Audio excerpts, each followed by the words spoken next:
Hey folks, and welcome into the Truck King YouTube channel. Are you looking for a brand new V8 in your half-ton pickup truck? Well then do not go to Toyota or Ram. Both of these brands have dumped the V8 in favor of turbocharged 6 cylinders, and I want to put them to the test. So in this video, we'll do a walk around and talk about the features. Yes, that is a Rebel and that's a TRD Pro, but then we're going to go for a long drive and see which one of these trucks has better fuel economy, so make sure you stay tuned.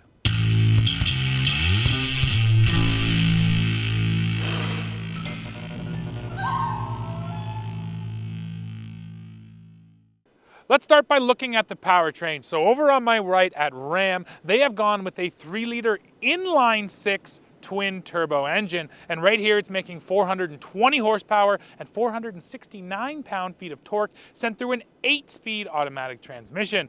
And then over here on my left we have the Tundra. They've gone with a 3.5-liter turbocharged V6, but it's also hooked up to a hybrid setup, so it has just a little bit over a 1 kilowatt-hour battery pack. Total system output here is more than with the Ram. Here you're getting 437 horsepower and 583 pound-feet of torque, and there's more gears here because Toyota uses a 10-speed automatic. But yeah, I just want to point out that torque number again. This thing has over 100 pound-feet more than the Ram does.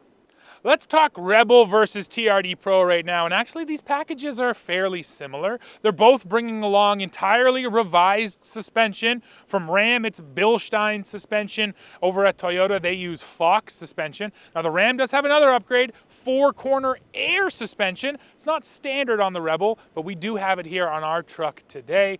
Outside of that, you're also getting all-terrain tires. At Toyota, a set of Falcon Wild Peaks. From Ram, Goodyear Wrangler Duratrax, and they're almost the same size. Both companies call them 33s, but technically over here at Ram, you're just a little over 33 inches. At Toyota, just a little under 33 inches, and both of them are wrapped around 18-inch wheels. And then both of these trucks also get a rear locking differential. Now the last thing I want to mention is styling, because yes, you do get different styling when you go Rebel and TRD Pro, slightly different grills and front ends and a couple badges. So why don't you just drop in the comments now and let me know which one of these two trucks do you think looks better. Let's compare off-road numbers now, starting with the Ram 1500, and this is with the suspension in its tallest setting. So the approach angle is 23.3 degrees, departure is 22.8, breakover angle is 20.2 degrees, while overall ground clearance comes in at 10.7 degrees, although I will mention that at normal ride height, the ground clearance on the Ram is 8.7. Looking at the Tundra, on paper at least, it has more of basically everything. So the ground clearance listed here is 9 inches, but Toyota also lists the running ground clearance, which they put at 10.9 inches. And the difference is basically that ground clearance refers to the lowest point on the truck to the ground. That is generally the differential, where running ground clearance is talking about body ground clearance, how high this body is up off the ground. And it's nice to see Ram offers this information as well, saying that their truck gets 8.6 inches of clearance to the rear axle and 8.1 inches of clearance to the front axle. Now finally, approach and departure, and I guess one weird oddity I'll call Toyota out on, they don't list breakover angle. I have no idea why, but they do not list an official breakover, only approach and departure. But yes, the approach and departure are better on this truck than they are on that truck. Approach here on the TRD Pro just over 26 degrees, and departure just over 24 degrees. Let's look at the business end of these trucks now and talk towing and payload. But first, the beds. And yes, the Tundra does have a trick built in over here on its driver's side light. There is a button to drop the tailgate, and that is an auto down and auto up tailgate. Now, this is one feature that does make the Tundra unique in the segment. It has a composite bed, so this is not steel in here. It's essentially a very fancy hard plastic. Now, my one complaint with it, and it's very apparent in the wintertime, it's a little bit more slippery than what you're going to find out of a bed-lined steel bed, but you could also put a bed liner in here or a bed mat, and that'll solve that problem. Now, when it comes to bed features, and this is the short bed on the Tundra, we do have LED lighting here, which is nice. There is a rail system up here, so you can move these cleats around, and then you're also getting 400 watts of power right there out of a plug. So yeah, pretty nice to have that. When it comes to tie downs, one hard tie down in each corner. I guess that's my one complaint here. I do wish there was more hard tie downs. And then like I mentioned, that's also an auto up tailgate. And yeah, you can just start it by lifting it like that. Now let's look over here at the Ram. One feature I want to point out, it does have this assist step that pops out like that, and it's going to help you get up in the truck. And this is also a power up and down tailgate. And yeah, this step really does work well. Make it easy to climb up and in. Now this is your more traditional steel bed-lined bed. When it comes to features, they're basically the same. You get this cargo rail system where you can move around those cleats, which is nice. You're getting LED lighting, which is good. And there's also a 400-watt plug. It's a little bit buried underneath this rail here.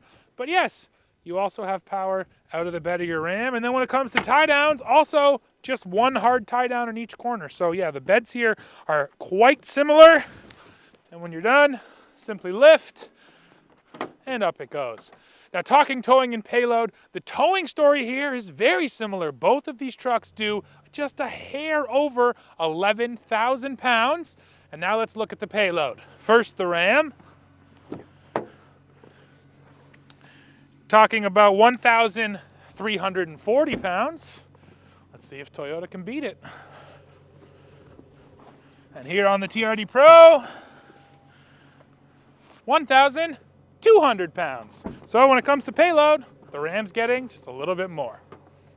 I have to cut in right here to thank the sponsor of this video, Factor. Factor makes fresh, never frozen meal kits that you can simply toss in your microwave and be ready to eat 2 minutes later. Now look, I've been trying to eat better anyways, so when Factor reached out to me to see if I was interested, I thought this was a perfect time to put these to the test. And what I really like about these meals is that there's no planning involved. You don't have to plan what you're gonna eat, go to the grocery store, and there's no cleanup from all of those cooking dishes. And on a busy shoot day, I can just come in, eat that meal, and I know the nutritional information so I can make sure I hit all of my goals. Plus, Factor even offers snacks now, so it's not just about mealtime. Now, if you are interested, head over to factor75.com or click the link below and use code 50TruckKing for 50% off and free shipping on your first Factor box. That's code 50TruckKing at factor75.com for 50% off and free shipping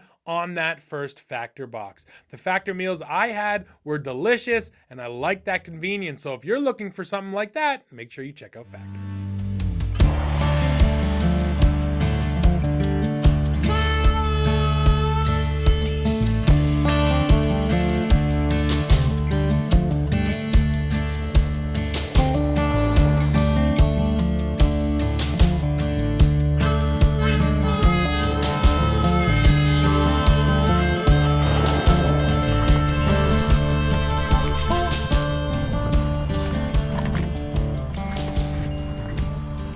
Okay folks, and now our drive begins. So we're just leaving the gas station.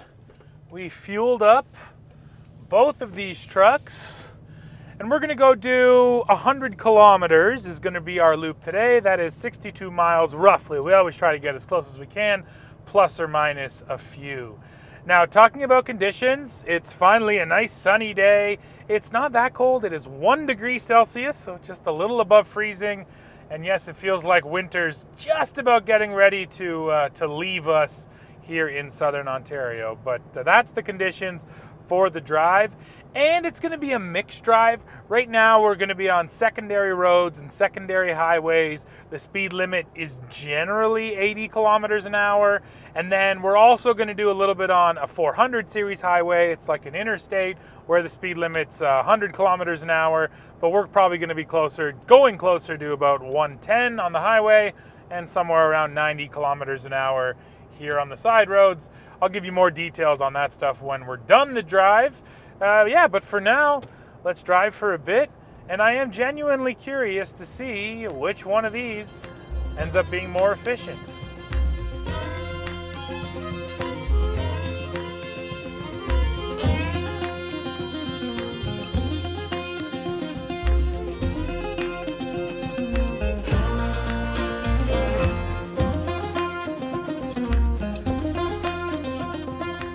To give us an expectation of the fuel economy, let's take a look at the EPA numbers. And interestingly enough, both of these trucks are rated right at 19 miles per gallon combined. So the same combined rating, but how they achieve that number is actually different. So the Ram back there is rated at 17 in the city and 24 on the highway, whereas this Tundra is rated at 18 in the city, but just 20 on the highway.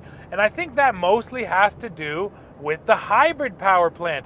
The fact that you have this battery pack that's helping you get moving from a standstill, that's going to result in better city driving numbers. And then once you're on the highway, that hybrid has less of an overall effect. Although that is also interesting considering that the Tundra has a 10-speed. So you might expect that having those extra gears would also equal more highway mileage, but that is not what the EPA says. So again, same combined number, slightly different city and highway, which makes it even more compelling to see which one out here in a real world test is going to burn less fuel. Another important aspect to fuel economy, which goes under discussed even here on our channel, is the rear end axle ratio. And it's especially important in pickup trucks because most brands offer a number of rear end axle ratios. So you need to understand which one is going to work best for you. Now, first of all, let me tell you about these trucks. So the Tundra actually only has one available rear end. That is a 331 rear axle ratio, and that's every Tundra across the board. Over at Ram, there's actually a couple different rear end axle ratios, and we have the highest numeric axle ratio here today. That's a 392 on our Ram 1500.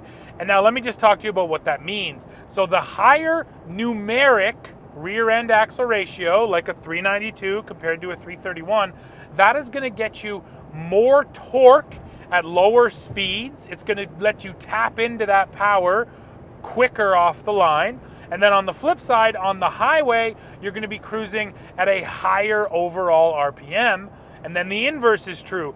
The lower numeric rear end axle ratio is going to offer less torque at low speeds and less available power at low speeds, but then it's also going to offer you a lower RPM when you're cruising on the highway. And that's when you really feel axle ratios. First of all, when you're first taking off and you want that torque from a standstill. And then second of all, when you're out cruising on the highway, because if your truck is cruising at too high of an RPM on the highway, it can get annoying. And then frankly, it can just burn a lot more fuel as well. So yes, in terms of axle ratio, the ratio on the Ram is much more aggressive today and is going to be putting the power to the ground a lot harder and a lot quicker than the Toyota. But that also means that the fuel economy could suffer because of it. So once again, just another thing that I can't wait to see at the end of this, to see how the rear ends really play a role in the fuel economy. Now I'm here in the Tundra. I've got cameraman Liam behind me in the Ram 1500. So we're gonna run them both, right on the same route, back to back. And we're also gonna switch halfway through the drive to make sure that both drivers are in both trucks to try to keep it as fair as possible. But I do want to talk to you sort of about how this Tundra drives, and then also just about this comparison a little more and how these two trucks line up. Here in the Tundra TRD Pro, when you get this Fox suspension, this is very much sort of a high-speed off-road truck. So the suspension here is designed to be, eating up the roughest possible conditions at the highest possible speed. And what that means for on-road ride is it's a little soft, just a little bit though, way less than the previous generation of TRD Pro. And that's sort of one of the amazing thing about modern suspensions is you can almost have it all. You get this nice on-center tight feeling on-road, but then off-road, the suspension is just soaking stuff up. Overall, I'd say that's the difference though. The Tundra feels a little softer, just a little more body roll, where the Rebel feels a little bit tighter and stiffer in all situations. And I would say that's just a big difference in the packaging too. The Tundra, like I said, is very much a high-speed truck, the TRD Pro I should say, where the Rebel is not built as a high-speed off-roader. It's more of your, mountain goat picking through trails at slow speeds kind of truck. And so that's why the suspension setups really come across so differently. Now in your head, you might be saying, no, Steve, the TRD Pro shouldn't be compared to the Rebel. It should be compared to the RHO, because that's the top end of the Ram off-road lineup, and this is the top end of the Tundra off-road lineup. And I wouldn't entirely disagree with you. I do think TRD Pro versus RHO would be a great comparison. But now let me hit you with the price points, because that really dictates to me which vehicles should be compared. And as they sit today, as you see them here in this video, this Tundra TRD Pro is going to sell for $90,000 Canadian. The Ram 1500 Rebel that we have, which again, granted, is pretty much decked out with all the technology packages, the towing package, the four-corner air suspension, tons of options, it carries an MSRP just shy of $100,000. Yes, the Ram is significantly more expensive, and you could get rid of a bunch of those packages and it would still come in right around 90 grand. So price-wise, even though you might think the RHO is a better matchup here in terms of equipment, price-wise, no, the Rebel is definitely the truck that you should have here comparing to the TRD Pro.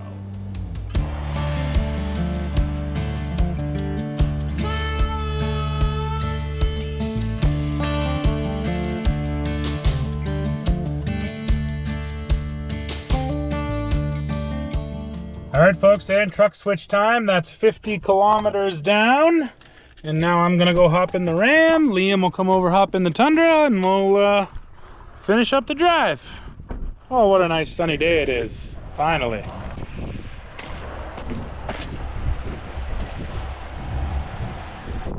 How's it going, pal? Good. We're at 13.1. Nice, okay. I'm right around there. All right, folks, and now here I am behind the wheel of the Ram 1500 Rebel. So now we'll do the back half of our drive, and then, yeah, report on the fuel economy when we get back to the gas station. So we just took off there, and I don't want to bury the accelerator for the sake of the fuel economy, but it is an interesting difference. There is such a smoothness to the Tundra powertrain, which isn't quite here, and I gotta chalk that up to the battery. It is just that sort of push off the line that you feel, and that's gotta be that electric torque. That isn't to say this Rebel doesn't feel incredibly powerful. It really does. And this engine, even as compared to, you know, say the old Hemi, it really is buttery smooth. But yeah, the Tundra, even more so than the Ram, just has this kind of smoothness to the powertrain that I appreciate. Now, when it comes to the drive, I said it in the Toyota, I can feel it right off the bat.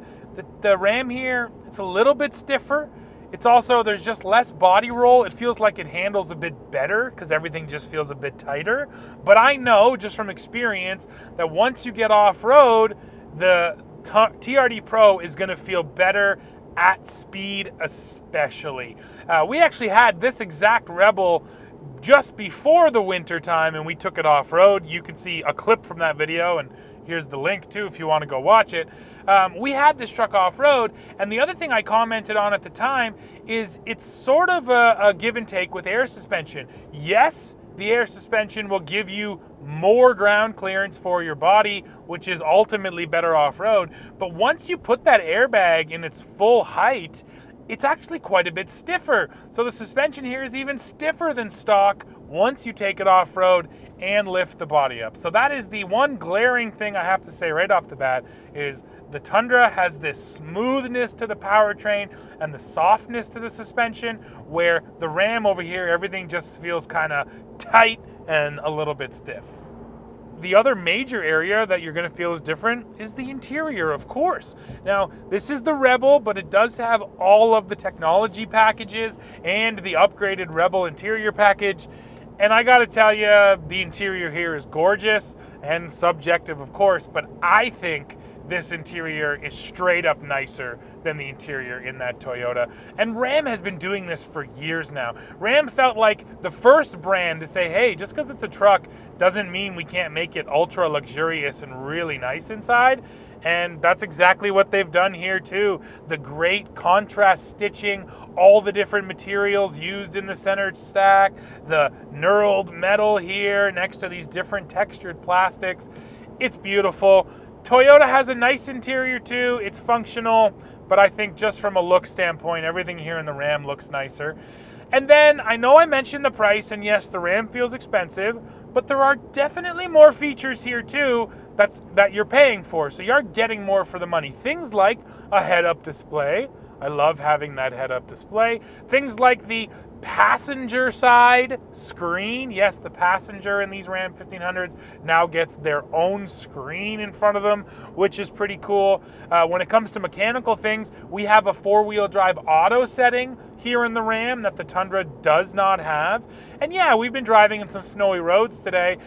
In snowy conditions, I absolutely love 4 auto. It's a set it and forget it type thing. Put it in 4 auto, and then yeah, if you do come around a corner or if you accelerate a little bit hard and you start slipping your rear end, the front end will suddenly engage, grab you, and pull you up to speed. So for sloppy conditions, a big fan of the auto setting, and you're getting that here in the Ram, but you're not getting that in the Toyota. Here you're also getting the trailer steering system, so that just works off of a knob and you can steer your trailer. Yeah, so overall, I feel like I'm getting more out of this Ram 1500, which is a good thing because you're going to be spending more on it as well. And at this point in the video, you might be yelling at your screen saying, why don't you take them off-road and sink them in the mud? I promise you I would if I could, but yeah, there's still just too much snow on the ground. We're almost there though, folks. Hopefully in the next couple of weeks, we can get back to our property up north and start going off-road again. Because yes, I know the videos through the winter time look a little bit different than they do when the weather's nice. But real soon, we'll be back up there sinking things in the mud again. So for now, we got to settle with on-road drives and fuel economy tests. But yes, the off-road videos are coming, I promise. Now I want to zoom out real quick and just talk about how Ram and the Tundra are doing. And when it comes to the 1500, it's coming off a really bad year. Its worst year in quite a while. So no doubt there's people at Ram, and we know it because we've seen the rumblings and seen the headlines. There's people at Ram questioning the decision to get rid of the Hemi V8. The Hemi, the marketing behind it, the name recognition behind it was so powerful, not to mention that was a solid V8 engine. Yeah, Ram feels like maybe they made a mistake, where it's funny because the opposite is true at Toyota. They got rid of that V8, and this new Tundra has been selling well. In fact, it was the best year ever for Tundra sales in Canada last year, and the second best year for Tundra in the United States. Now, overall, Ram still sold a lot more trucks than Toyota. So the 1500 is still a much bigger player in the market than the Tundra is. And I do actually think that is why this decision, the same decision, could go so differently at each company. When you're a big market truck manufacturer like Ram is, yeah, getting rid of a V8, that's going to get rid of a lot of your customer base, especially one as sort of historic as the Hemi. Whereas with Toyota, they're a smaller player in the half-ton market. They always have been, and they probably always will be. So while getting rid of the 5.7 probably made some people upset, there wasn't enough of a huge customer base out there to feel the difference, I think. So overall, it's just interesting that both of these companies moved away from the V8, but then both of them had a really different outcome last year. And I'll say with the Ram specifically, I believe that them getting rid of the Ram Classic also had a big part in why the sales took such a hit last year. The Classic production ended, and that was a big part of Ram sales that Ram never talked about. They didn't split out Classic versus the new truck, but yes, that Classic was a big chunk of sales. So when it went away, a lot of Ram sales went away too. So yeah, we'll have to see how this moves into the future. There's been rumblings and rumors that now that there's been leadership changes at Stellantis and Ram, maybe the Hemi V8 will be coming back. Only time will tell. But for now, I just think it's interesting that both of these companies did the same thing, moving away from the V8, and both of them had very different years in 2024. And especially when it comes to Ram, Toyota Tundra has always done pretty well, and the sales have been pretty consistent. But 24 for Ram was really an outlier. It was crazy to see them down as much as they were. So it'll be interesting then to see how they get through 2025 and to see if, getting rid of that Hemi is going to have lasting effects on sales and their position in the marketplace. And next stop, folks, is back to the gas station. Now, it's actually warmed up a little bit through our drive. It's now 2 degrees Celsius. And as I mentioned off the top, we have done truly mixed driving. We've been on lots of roads where the speed limit's around 80 kilometers an hour, and we're doing between 80 and 90. We actually ran a section through the city of Barrie where it was, pure city driving and pretty heavy traffic. So we got a little bit of that mixed in too. We went out on the highway, and now we're back here on these secondary highways that are going to take us back to the gas station. So I think this is a good mixed driving usage case on a day that's just slightly above freezing. And next stop, gas station and the fuel economy results.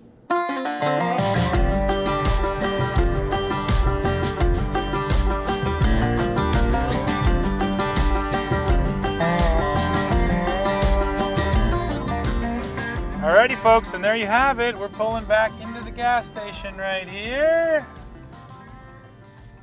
Perfect. So same gas station we started from, and we're even going to get back to the exact same pumps, which is always nice.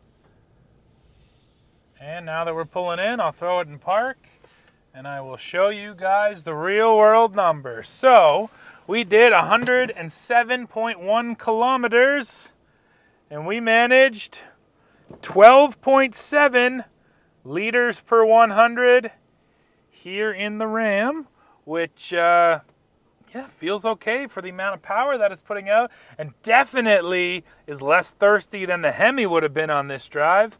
Now I'm going to walk back and we'll see what Liam's getting. Well, pal, what'd you end up with? Got 12.5 liters per 100 kilometers. Wow, that is slightly better than the Ram, which is crazy because you're also making more power. Yeah, but it's now, a hybrid, so yeah. makes sense. Yeah, well, now we'll fill it up and do the math ourselves and see how that shakes down. Huh, cool.